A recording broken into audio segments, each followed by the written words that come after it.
네, 애널리스트 톡톡 시작합니다. 오늘은 저희 키움증권 화장품 업종 담당하시는 조소정 연구원님 모셨습니다. 안녕하십니까? 안녕하세요. 네, 반갑습니다.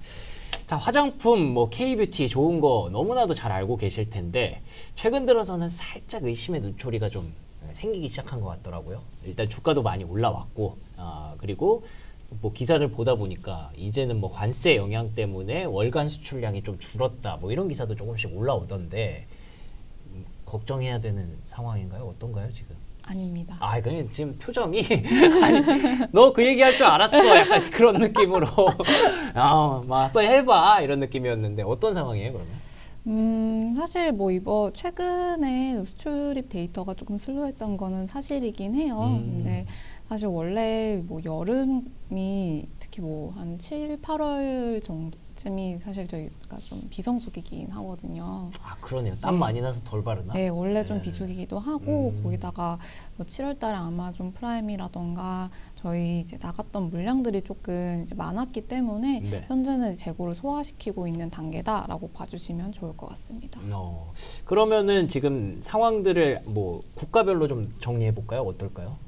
일단 먼저 이제 중국인데요. 네네. 이제 중국 같은 경우에는 사실 소비 심리가 현재 바닥을 통과했다라고 보고 있습니다. 그래서 점진적인 회복세 접어들고 있다라고 생각하고 있고요. 여기 이제 주요 브랜드사의 최근 이제 중국 실적을 보시면은 대체로 이제 플러스 성장은 현재 나오고 있는 상황입니다. 아모레퍼시픽 같은 경우에는 사실 작년 기저가 많이 낮기 때문에 이번에 두 자릿수 성장을 한 거고.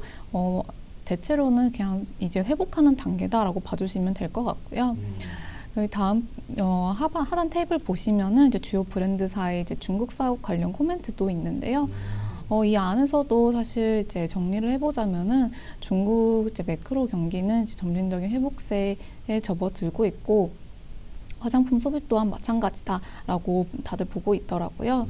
좀 세부적으로 살펴보자면은 사실 이제 중저가라던가 이제 매스 채널 같은 경우에는 사실 이제 현지 브랜드사들이 너무 많이 잘 하고 있다 보니까 경쟁 심화 현상이 나타나고 있지만 어쨌든 이런 글로벌 브랜드사들 같은 경우에는 럭셔리 쪽에 또 이제 상당히 많이 포지셔닝이 되어 있기 때문에 해당 시장 중심으로 경쟁력이 충분하고 앞으로도 이쪽으로 성장성을 기대해 볼 수 있을 것 같다라는 내용이 주된 내용이었습니다. 반갑네요, 중국이. 그렇게 막 좋아지는 건 아니지만 어쨌든 낮은 기저 효과라도 받아서 그래도 조금씩 살아나고 있는 듯한 그런 모습이어서 아모레퍼시픽이라든지 LG생활건강이라든지 이런 것들 주가 많이 떨어져 있는데 조금이나마 좀 희망적인 뉴스가 되는 것 같습니다. 이 외에 다른 쪽에서는 상황이 어떻게 되고 있나요? 중국 외 국가들은 여전히 K뷰티 트렌드가 이제 지속이 되고 있다라고 봐주시면 좋을 것 같아요. 네. 최근에 2분기 수출입도 상당히 좋은 편이었고요. 미국뿐만 아니라 이제 중동이나 남미같이 비주류 지역에서도 K뷰티에 대한 수요가 증가하고 있습니다. 그래서 북미, 유럽, 중동 계속해서 올라오고 있고. 뿐만 아니라 이제 아마존 프라임데이 행사 결과도 보시면은 이제 7월 프라임데이 결과에서 이제 메디큐브라던가 라네즈, 바이오던스 같이 저희 K뷰티 브랜드들이 상위권을 차지한 것을 확인하실 수 있는데요. 이러한 부분에서도 아직까지 저희 화장품 섹터는 살아있다라는 것을 확인하실 수 있습니다. 메디큐브가 진짜 장난이 아니네요. 네. 아마존 2분기 판매 순위 1위인데다가 점유율이 무려 10% 가까이 되는 거 보니까 10명 중에 1명이 화장품 사는 사람 10명 중에 1명이 메디큐브를 샀다는 거잖아요. 2분기에는 그랬다는 거죠. 네, 그렇죠. 그래서 그런지 사실 원래는 K뷰티가 이제 밖에 나가려면 뭔가 플랫폼이 필요하다라고 해서 실리콘2를 막 추천을 한다든지 그런 경우가 많았는데 이제는 애초에 그럴 필요가 없이 K뷰티 자체 클래스가 높아져서 그런지 계속 APR이라든지 달바 글로벌이라든지 그냥 이 브랜드사를 봐야 된다는 의견이 있더라고요. 어떻게 보세요? 브랜드사들뿐만 아니라 실리콘도 저는 다 좋게 보고 있고요. 네. 다만 이제 실리콘2 같은 유통 채널들은 시장 성장에 베팅하는 성격에서 좀 접근을 하시면 좋을 것 같다면은 이제 브랜드사들은 뭔가 이제 아웃퍼폼 하는 성적을 내고 싶을 때 접근을 하시면 좋을 것 같습니다. 느낌이 좀 다르네요. 네. 네. 그럼 그 브랜드사들도 한번 비교를 해볼까요? 아무래도 대장은 APR이겠죠? 그렇죠. 예. 제 탑픽이기도 하고요. 네. 최근에 이제 실적 먼저 말씀드리면 좋을 것 같은데요. 네. 이제 브랜드사들 같은 경우에는 사실 이번에 대체로 이제 기대를 상회한 결과를 낳은 반면에 이제 ODM이나 유통사들은 기대에 조금 못 미치는 결과를 보였습니다. 이러한 배경에는 이제 ODM이나 유통사들 같은 경우에는 사실 브랜드사들 대비해서 레버리지 효과가 조금 약함에도 불구하고 이제 시장의 기대치가 과했던 부분이 가장 큰 영향을 미쳤다고 보고 있고요. 예.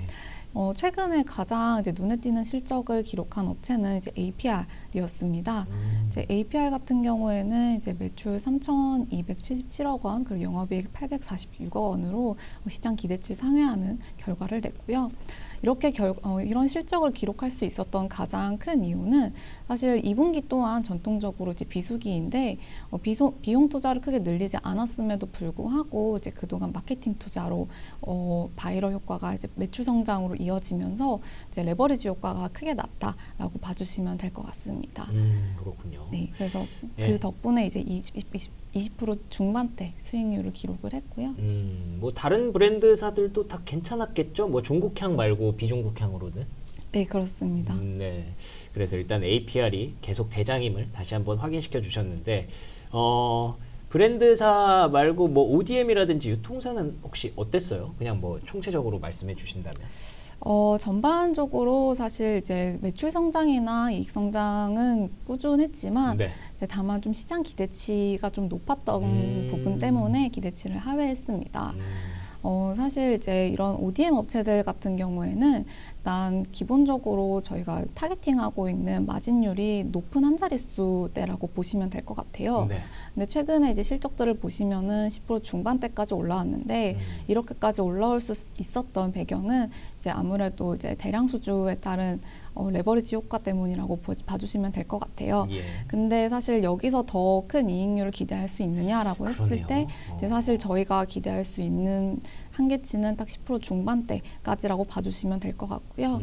사실 여기서 20%대까지 올라가게 되면은 특정 브랜드나 특정 품목에 대한 이제 비중이 의존도가 많이 커졌다는 뜻이기 때문에 네. 좀 오히려 리스키하다고 봐주시는 게 맞습니다. 오, 그렇군요. 흥미롭네요. 이게 더 올라가면 오히려 리스크가 될 수 있다라는 부분도 얘기해 주셨고, 다시 한번 그러면 정리해 보면은 여기가 지금 거의 고점에 왔기 때문에 이 기대치를 계속 뚫고 올라가기는 조금 상당히 막힐 수 있다라는 생각도 할 수 있어서 또 그래서 브랜드사로 가는 것 같은데, 지금까지는 그러면 지나간 실적이고 이 3분기, 4분기 이제 뭐 9월 거의 다 갔거든요. 실적 시즌 곧 도래할 텐데 그때도 괜찮을지가 좀 궁금합니다. 하반기에도 저희 K뷰티 성장 모멘텀은 지속될 거다라고 생각을 하고 있고요. 아까 말씀드렸다시피 수출 지표도 전 사실 이제 하반기부터는 다시 어느 정도 반등할 거라고 보고 있습니다. 그래서 외형 성장 업사이드가 크고 이제 레버리지 효과로 이제 수익성 개선 여력이 큰 브랜드사들에게 이제 주목하실 것을 권해드리고 있고요. 일단 이제 3분기 실적 같은 경우에는 브랜드사들은 여전히 높은 매출 성장을 기록할 것으로 예상하고 있습니다. 특히 이제 4분기가 저희 성수기인데 연말 쇼핑 시즌을 대비해서 3분기 같은 경우에는 B2B 채널의 물량 확보 수요가 확대될 것으로 예상을 하고 있습니다. 따라서 이제 브랜드사들의 B2B 중심 매출 성장세가 이어질 것으로 예상을 하고 있고요.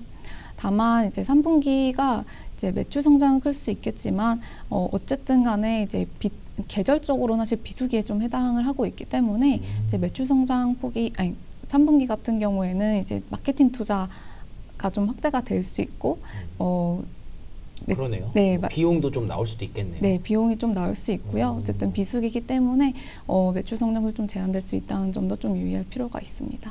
그러면은 만약에 그 덕분에 좀 빠지면 오히려 기회다라고 네. 생각할 수 있는 그런 시즌이 될 것 같아서 혹시라도 화장품주 놓쳐서 아쉬운 분들 계시다면 이번을 또 기회로 삼아 보시면 좋을 것 같습니다. 그러면은 뭐 탑픽은 APR인 거 알겠고 혹시 뭐 APR뿐만 아니라 뭐 다른 종목도 보고 계신 게 있나요? APR 또 좋게 보시는 배경도 한번 간단히 설명해 주시면 좋을 것 같고요. APR 같은 경우에는 사실 아까 말씀드렸다시피 일단 브랜드사 중에서 가장 잘하고 있다는 점이 가장 큰 투자 포인트일 것 같아요. 하반기에도 글로벌 B2B나 미국, 이제 일본 중심으로 매출 업사이드를 좀 기대해 볼 수 있을 것 같고요.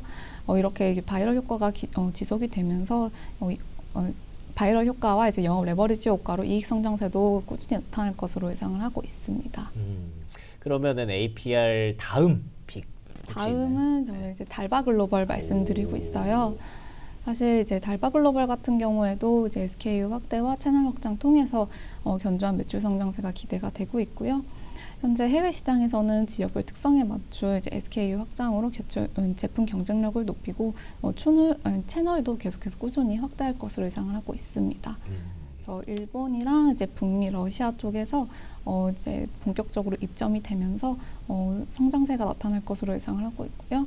다만 이제 달바 같은 경우에는 이제 수익성 같은 경우는 조금 보수적으로 보실 필요가 있다고 말씀을 드리고 있는데 하반기에 이제 브랜딩 관련 투자가 좀 집중이 되어 있어서 관련해서 좀 비용이 나갈 수는 있을 것 같습니다. 아, 그렇군요. 또 투자할 시기군요. 예. 자, 그러면은 이제 브랜드사가 좋은 이유에 대해서 얘기를 해봤고 브랜드사 양대 산맥이죠. APR과 달바 글로벌이 탑픽 그리고 두 번째 픽이라는 거 정리해 주셨습니다. 다만 전반적으로 봤을 때 3분기는 좀 비수기여서 7, 8월이 있었기 때문에 비수기여서 약간 또 실적이 조금 안 좋을 수 있다는 것도 여러분들이 감안하면서 화장품주에 대해서 K뷰티에 대해서 중심을 한번 잡아보시면 좋을 것 같네요. 자, 연구원님과 함께하는 시간 이렇게 정리하도록 하겠습니다. 오늘도 좋은 말씀 고맙습니다. 감사합니다.